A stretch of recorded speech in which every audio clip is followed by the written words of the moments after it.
Ce que nous pouvons dire de cette conférence SIGOFA 2, nous avons retenu que cette conférence a été fort en événement, fort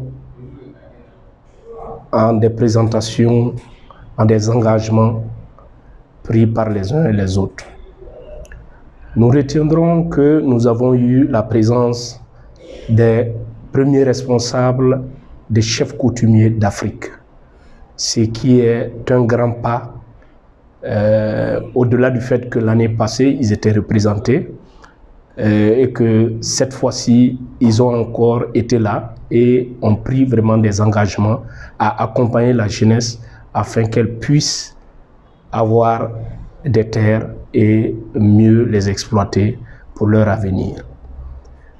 Je tiens à dire que aujourd'hui particulièrement, les sessions ont été fortement animées et que ce que je retiens est d'emblée que c'est une journée internationale reconnue pour la femme rurale et que IILA n'a pas fait de moindre à manifester cela à travers un certain nombre de cas relevés et à travers les présentations des questions qui ont découlé de cela. Et Madame Kafouy du Togo, si je ne m'abuse, a dit quelque chose qui était fort pour moi, c'est « No woman, no food ». Et ça a tout son symbolique.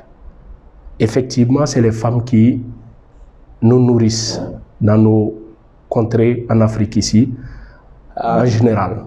Donc le milieu rural est fort de sens pour l'Africain. À ce niveau, moi j'ajouterai par rapport à ce que Mme Kafouy a dit, qu'il est important de noter aussi que no land for women and youth, no future for Africa. Ça semble peut-être fort, mais je m'explique. Partout, que ce soit sur le système politique ou autre ou social, on reconnaît à la jeunesse l'avenir de l'Afrique, l'avenir de nos familles. Mais pratiquement rien n'est fait. Et lorsqu'on regarde, donner la terre à la jeunesse, donner la terre à la femme, équivaut à dire que nous sauvons nos familles à travers cette utilisation saine du foncier, de la terre, à travers la production, à travers l'élevage, à travers les activités de reboisement, plantation, de développement d'activités agroécologiques et de conservation de la agro-bioécologique.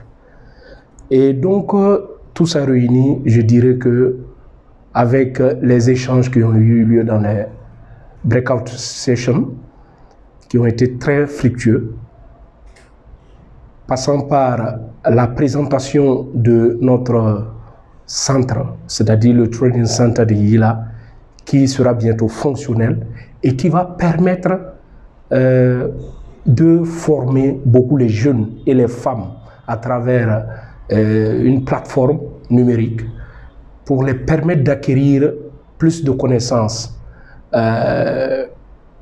pour pouvoir mieux intervenir dans le domaine du foncier en Afrique et plus comprendre leur rôle dans cette acquisition du foncier, dans l'usage de ce foncier et même dans le contrôle de ce foncier et même la gestion des conflits qui peuvent être liés à ce foncier. Et donc du coup, nous pouvons dire que nous avons gagné un pari.